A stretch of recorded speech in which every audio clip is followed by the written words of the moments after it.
ಕಾಂಗ್ರೆಸ್ ಅಧಿಕಾರಕ್ಕೆ ಬಂದು ಹತ್ತತ್ರ 3 ವರ್ಷ ಪೂರ್ಣಗೊಳ್ತು. ಈ 3 ವರ್ಷದ ಅವಧಿಯ ಭ್ರಷ್ಟಾಚಾರ, ಬೆಲೆ ಏರಿಕೆ, ದುರಾಡಳಿತ ಇದರ ಕುರಿತಾಗಿರ್ತಕ್ಕಂಥ ಚಾರ್ಜ್ ಶೀಟನ್ನು ಇವತ್ತು ನಾವು ಬಿಡುಗಡೆ ಮಾಡಿದ್ದೇವೆ. ಕಳೆದ 3 ವರ್ಷಗಳಲ್ಲಿ ರಾಜ್ಯದಲ್ಲಿ ಒಳ್ಳೆ ಕಾರಣಕ್ಕೆ ಈ ಸರ್ಕಾರ ಹೆಸರಾಗಿದ್ದು ಅನ್ನೋದು ಹೇಳಲಿಕ್ಕೂ ಸಿಗಲ್ಲ.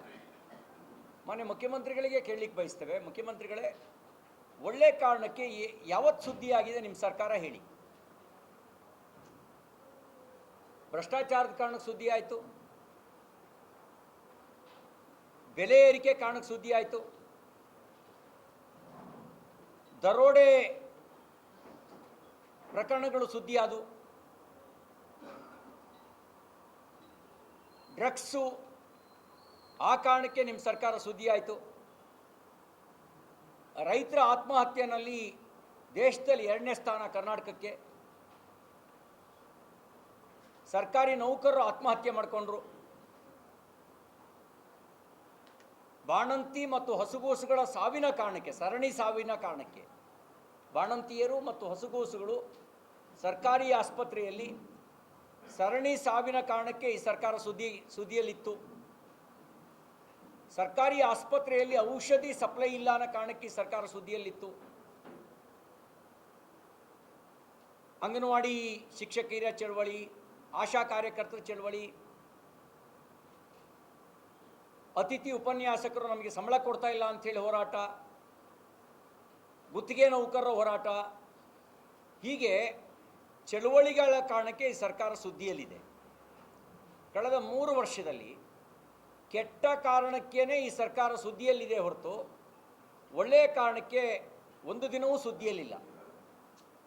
ಗುಂಡಿಗೆ ಆಹುತಿಯಾದ 100 ಜನ ಬೆಂಗಳೂರಿನಲ್ಲಿ, ರಸ್ತೆ ಗುಂಡಿಗೆನೆ ಬಲಿಯಾದವ್ರ ಸಂಖ್ಯೆ 100. ರಸ್ತೆ ಗುಂಡಿ ಕಾರಣಕ್ಕೆ ಈ ಸರ್ಕಾರ ಸುದ್ದಿಯಲ್ಲಿತ್ತು. ಹೀಗೆ ಪ್ರತಿನಿತ್ಯ ಸರ್ಕಾರ ಸುದ್ದಿಯಲ್ಲಿರೋದು ಕೇವಲ ಕೆಟ್ಟ ಕಾರಣಕ್ಕೆ. ಅಭಿವೃದ್ಧಿ ಕೆಲಸ ಮಾಡಿದ್ದೀವಿ ಅಂತ ಒಂದು ದಿನವೂ ಸುದ್ದಿಯಲ್ಲಿರಲಿಲ್ಲ.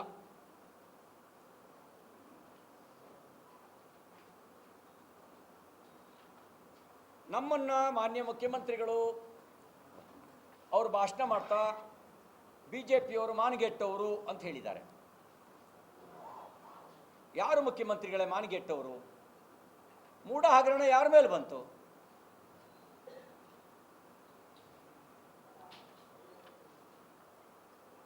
ವಾಲ್ಮೀಕಿ ಹಗರಣಕ್ಕೆ ನಿಮ್ಮ ಸರ್ಕಾರದ ಮಂತ್ರಿಯೇ ರಾಜೀನಾಮೆ ಕೊಡಬೇಕಾಯ್ತಲ್ಲ, ಇದು ಮಾನಗೆಟ್ಟ ಕೆಲಸ ಅಲ್ವಾ? ವಾಲ್ಮೀಕಿ ಸಮುದಾಯದ ಅಭಿವೃದ್ಧಿಗೆ ಬಳಕೆ ಆಗಬೇಕಾದ ಹಣವನ್ನು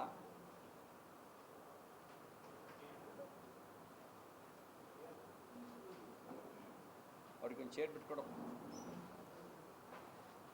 ವಾಲ್ಮೀಕಿ ಸಮುದಾಯದ ಅಭಿವೃದ್ಧಿಗೆ ಬಳಕೆ ಆಗಬೇಕಾದ ಹಣವನ್ನು ನಿಮ್ಮ ಒಬ್ಬ ಮಂತ್ರಿ ಹೆಂಡತಿಗೆ ಒಡವೆ ಕೊಡಿಸೋದಕ್ಕೆ, ಬಾರ್ಗಳಿಗೆ ಚುನಾವಣೆಗೆ ಎಣ್ಣೆ ಸಪ್ಲೈ ಮಾಡೋದಕ್ಕೆ ಹಣನ ಬಳಕೆ ಮಾಡೋದಲ್ಲ, ಮರ್ಯಾದೆ ಇದ್ದವ್ರು ಮಾಡೋ ಕೆಲಸನ ಅದು.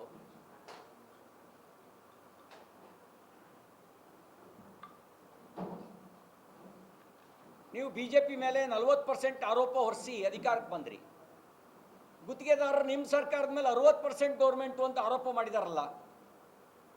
ಮರ್ಯಾದೆ ಇದ್ದವರು ಆ ಆರೋಪ ಕೇಳಿಯೂ ಅಧಿಕಾರಕ್ಕೆ ಅಂಟ್ಕೊಳ್ತಾರ? ನಿಮ್ಮ ಅಬ್ಕಾರಿ ಸಚಿವನ ಮೇಲೆ ಬಾರ್ ಮಾಲೀಕರು ಅವರು ಆರೋಪ ಮಾಡಿದ್ರಲ್ಲ, ಮಂತ್ಲಿ ಮಾಮೂಲಿ ಫಿಕ್ಸ್ ಮಾಡ್ಕೊಂಡಿದ್ದಾರೆ ಅಂಥೇಳಿ. CL2ಗಿಷ್ಟು, CL7ಗಿಷ್ಟು, CL9ಗಿಷ್ಟು, CL7 ಅದಕ್ಕಿಷ್ಟು, ಇದೆಲ್ಲ ಆರೋಪ ಬಂತಲ್ಲ. ಇದು ಮರ್ಯಾದೆ ಇದ್ದವರು ಮಾಡೋ ಕೆಲಸನ, ಮಾನಗೆಟ್ಟವ್ರು ಮಾಡೋ ಕೆಲಸನ? ಇಡೀ ಸಂಪುಟದಲ್ಲಿ ಮರ್ಯಾದೆ ಇದ್ದವ್ರು ಯಾರಿದ್ದಾರೆ ಹೇಳಿ ಮಾನ್ಯ ಮುಖ್ಯಮಂತ್ರಿಗಳೇ? ಇಡೀ ಸಂಪುಟದಲ್ಲಿ ಮಾನ್ಗೆಟ್ಟವರು ಇದ್ದಾರೆ ಹೊರತು ಮರ್ಯಾದೆ ಇದ್ದಾರೆ ಯಾರಿದ್ದಾರೆ ಹೇಳಿ? ಮಾನ್ಗೆಟ್ಟು ಕೆಲಸ ಮಾಡ್ಕೊಂಡು ಇರೋರು ಮಂತ್ರಿ ಮಾಡಿಕೊಂಡು 60% ಆರೋಪ ಹೊತ್ಕೊಂಡು ನೀವು ಬಿ ಜೆ ಪಿ ಮೇಲೆ ಮಾನ್ಗೆಟ್ಟ ಬಿ ಜೆ ಪಿ ಅಂತೇಳಿ ಆರೋಪ ಮಾಡ್ತೀರಲ್ಲ. ಇನ್ನು ಸುರ್ಜೇವಾಲಾ ಅವರು AICC ಪ್ರಧಾನ ಕಾರ್ಯದರ್ಶಿ, ಕರ್ನಾಟಕ ಕಾಂಗ್ರೆಸ್ನ ಉಸ್ತುವಾರಿ, ಅವರು ಬಿ ಜೆ ಪಿನ ಜೇಬುಗಳ್ರು ಅಂತ ಹೇಳಿದ್ದಾರೆ. ನೀವು ಬಿ ಜೆ ಪಿ ಸರ್ಕಾರವನ್ನು ಜೇಬುಗಳ್ರು ಅಂತ ಕರೆಯೋದಾದರೆ ಅದು ಯುದ್ಧದ ಕಾರಣಕ್ಕೆ, ಕೆಲವು ಬೆಲೆ ಏರಿಕೆ ಆಗಿರೋದು ಯುದ್ಧದ ಕಾರಣಕ್ಕೆ, ಅದಕ್ಕೆ ನಮ್ಮನ್ನು ಜೇಬುಗಳ್ರು ಅಂತ ಕರೆದ್ರಿ. ನಿಮ್ಮ ಸರ್ಕಾರ ನಾವು ದರೋಡೆಕೋರ ಸರ್ಕಾರ ಅಂತ ಕರೆಯೋದ್ರಲ್ಲಿ ತಪ್ಪೇನಿದೆ? ಯಾವ್ಯಾವ ಅಗತ್ಯ ವಸ್ತುಗಳ ಬೆಲೆ ಏರಿಕೆ ಮಾಡಿದೆ ನಿಮ್ಮ ಸರ್ಕಾರ ಅನ್ನೋದ್ರ ಪಟ್ಟಿಯನ್ನು ಕೊಡ್ಲ? ನಿಮ್ಮ ಪಟ್ಟಿನ ನಂದಿನಿ ಹಾಲಿನ ಬೆಲೆ ಏರಿಕೆ ಮಾಡಿದ್ರಿ. 2023ಕ್ಕೆ ಮುಂಚೆ 39 ರೂಪಾಯಿ 1 ಲೀಟ್ರ್ ನಂದಿನಿ ಹಾಲಿನ ಬೆಲೆ, ಈಗ 48 ರೂಪಾಯಿ ನಂದಿನಿ ಹಾಲಿನ ಬೆಲೆ. ಪೆಟ್ರೋಲ್ ಮೇಲೆ ಸೆಸ್ ಹಾಕಿದ್ರಿ 3 ರೂಪಾಯಿ, ಡೀಸೆಲ್ ಮೇಲೆ 5 ರೂಪಾಯಿ 8 ಪೈಸೆ ಸೆಸ್ ಹಾಕಿದ್ರಿ.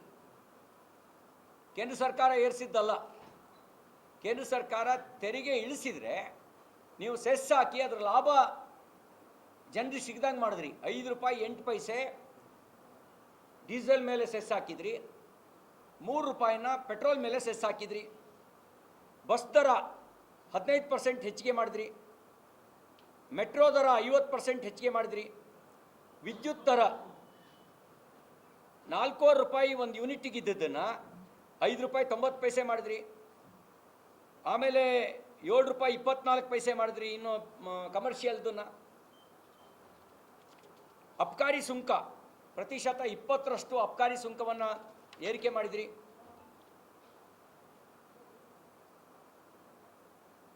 ಆಸ್ತಿ ಅಂದರೆ ರಿಜಿಸ್ಟ್ರೇಷನ್ ಸ್ಟಾಂಪ್ ಡ್ಯೂಟಿ ಹೆಚ್ಚಳ ಮಾಡಿದ್ರಿ.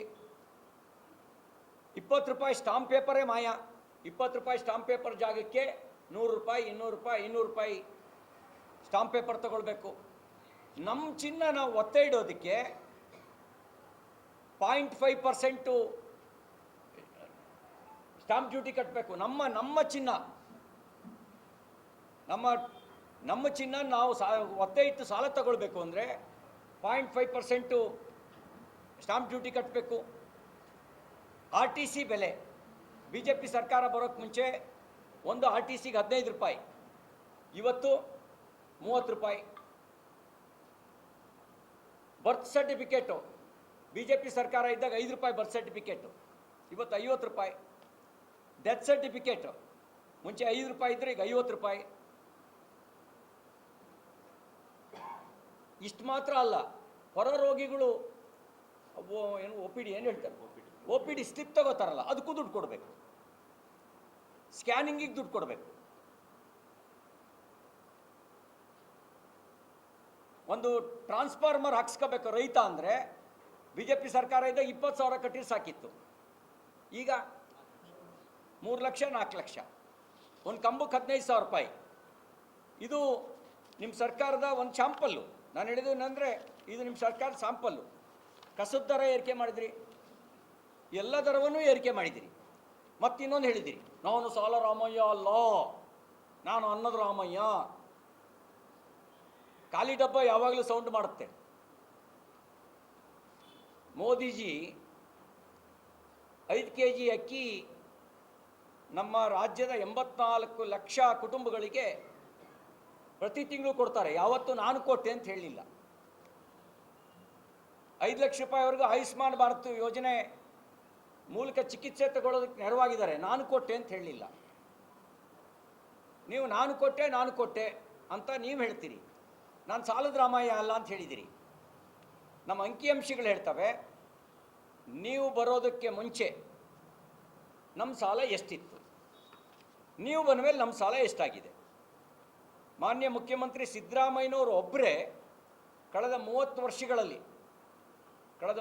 ವರ್ಷಗಳಲ್ಲಿ ಯಾರ್ಯಾರು ಮುಖ್ಯಮಂತ್ರಿ ಆಗಿದ್ದರು? ಜೆ.ಎಚ್. ಪಟೇಲ್ರು ಮುಖ್ಯಮಂತ್ರಿ ಆಗಿದ್ದರು, SM ಕೃಷ್ಣ ಅವರು ಮುಖ್ಯಮಂತ್ರಿ ಆಗಿದ್ದರು, ಧರ್ಮಸಿಂಗ್ ಅವರು ಮುಖ್ಯಮಂತ್ರಿ ಆಗಿದ್ದರು, ಕುಮಾರಸ್ವಾಮಿ ಅವರು ಮುಖ್ಯಮಂತ್ರಿ ಆಗಿದ್ದರು, ಯಡಿಯೂರಪ್ಪನವರು ಮುಖ್ಯಮಂತ್ರಿ ಆಗಿದ್ದರು, ಸದಾನಂದ ಗೌಡರು, ಜಗದೀಶ್ ಶೆಟ್ಟರು, ಸಿದ್ದರಾಮಯ್ಯನವರು ಬೊಮ್ಮಾಯಿ ಅವರು ಇಷ್ಟು ಜನ ಮುಖ್ಯಮಂತ್ರಿ ಆಗಿದ್ದರು.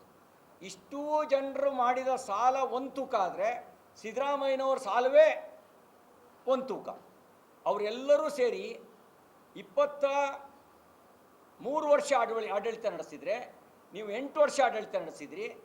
ನೀವು ಪ್ರತಿಶತ 52% ಸಾಲ ಮಾಡಿದ್ದೀರಿ. ಇವತ್ತು ನಮ್ಮ ರಾಜ್ಯದ ಒಟ್ಟು ಸಾಲ 8,32,000 ಕೋಟಿ.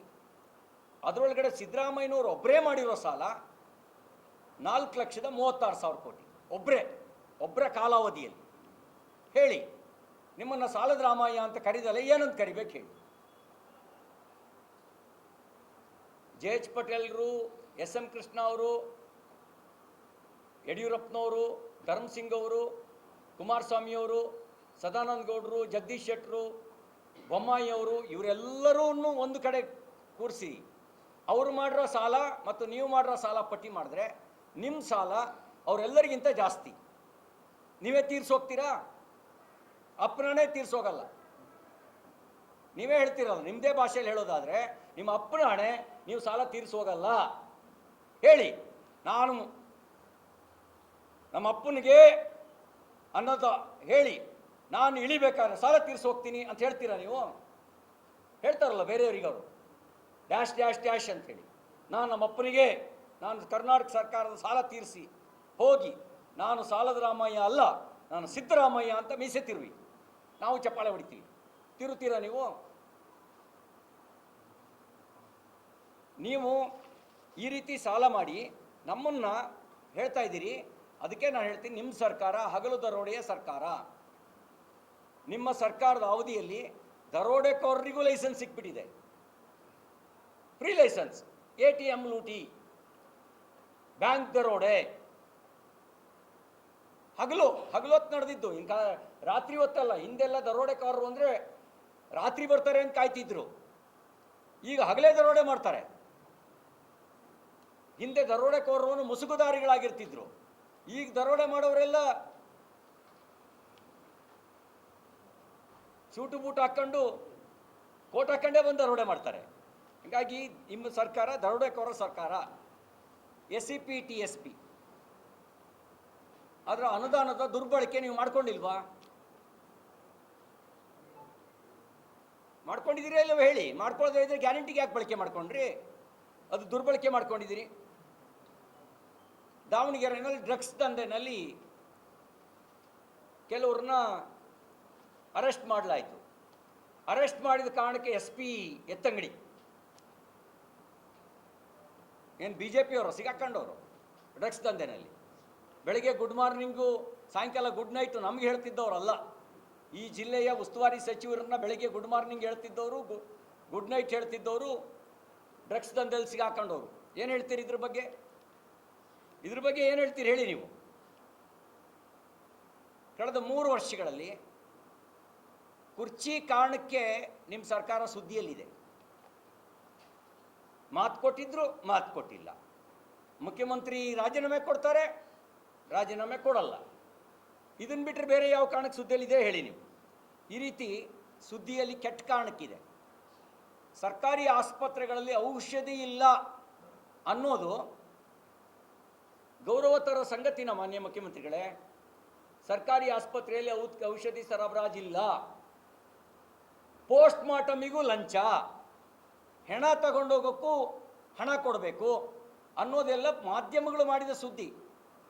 ಹೆಣ ತಗೊಂಡೋಗೋದಕ್ಕೂ ನಿಮ್ಮ ಸರ್ಕಾರದಲ್ಲಿ ಹಣ ಕೊಡಬೇಕು. ಜನೌಷಧಿ ಕೇಂದ್ರಗಳನ್ನು ಬಂದ್ ಮಾಡಿಸಿದ್ರಿ. ಇದು ಯಾವುದು ಕೂಡ ಒಳ್ಳೆಯ ಕಾರಣಕ್ಕೆ ನಿಮ್ಮ ಸರ್ಕಾರ ಸುದ್ದಿಯಲ್ಲಿಲ್ಲ. ಗುತ್ತಿಗೆದಾರರ ಬಿಲ್ಲು 38,000 ಕೋಟಿ ಬಾಕಿ ಉಳಿಸ್ಕೊಂಡಿದ್ದೀರಿ. ನಿಮ್ಮ ಖಜಾನೆ ತುಂಬಿ ತುಳುಕ್ತಾ ಇದೆ. ಗುತ್ತಿಗೆದಾರರಿಗೆ ಯಾಕೆ ಬಾಕಿ ಕೊಟ್ಟಿಲ್ಲ? 6 ತಿಂಗಳು 8 ತಿಂಗಳು ಕಾಂಟ್ರಾಕ್ಟ್ ಲೇಬರ್ಸ್ದು ಸಂಬಳ ಕೊಟ್ಟಿಲ್ಲ. ಹಾಗಾಗಿ ನಿಮ್ಮ ಸರ್ಕಾರ ಒಳ್ಳೆಯ ಕಾರಣಕ್ಕೆ ಸುದ್ದಿಲಿಲ್ಲ. ನಿಮ್ಮ ಸರ್ಕಾರ ನೀವೇನು ಆರೋಪ ಮಾಡ್ತೀರಿ, BJP ಪಿಕ್ ಪ್ಯಾಕೆಟ್ ಗೌರ್ಮೆಂಟ್ ಅಂಥೇಳಿ. BJP ಗೌರ್ಮೆಂಟ್ ಪಿಕ್ ಪ್ಯಾಕೆಟ್ ಅಲ್ಲ, ನಿಮ್ಮದು ಹಗಲು ದರೋಡೆ ಮಾಡ್ತಿರುವಂಥ ಸರ್ಕಾರ. ಈ ಎಲ್ಲ ಆರೋಪಗಳನ್ನು ಕುರಿತಾಗಿ ನಾವು ಚಾರ್ಜ್ ಶೀಟ್ನ ರಿಲೀಸ್ ಮಾಡಿದ್ದೀವಿ. ನನಗೆ ವಿಶ್ವಾಸ ಇದೆ ಈ ಬಾರಿ ದಾವಣಗೆರೆ ದಕ್ಷಿಣ ಕ್ಷೇತ್ರದ ಮತದಾರರು ಸರ್ಕಾರಕ್ಕೆ ಬಿಸಿ ಮುಡಿಸೋದಕ್ಕೆ ಮತ ಹಾಕ್ತಾರೆ. ಇಲ್ಲಿ ಯಾವುದೇ ಪಕ್ಷ ಗೆಲ್ಲೋದು ಸೋಲೋದ್ರಿಂದ ಸರ್ಕಾರದ ಮೇಲೆ ದೊಡ್ಡ ಬದಲಾವಣೆ ಆಗುತ್ತೆ ಅಂತ ನಾನು ಹೇಳೋದಿಲ್ಲ. ಆದರೆ ನಾವು ಏನು ಮಾಡಿದ್ರೂ ನಡೆಯುತ್ತೆ, ನಾವು ಮಾಡಿದ್ದೇ ಸರಿ ಅನ್ನುವಂಥ ಮನೋಭಾವನೆಗೆ ಒಂದು ಸಂದೇಶವನ್ನು ಈ ಚುನಾವಣೆ ಕೊಡಬೇಕು.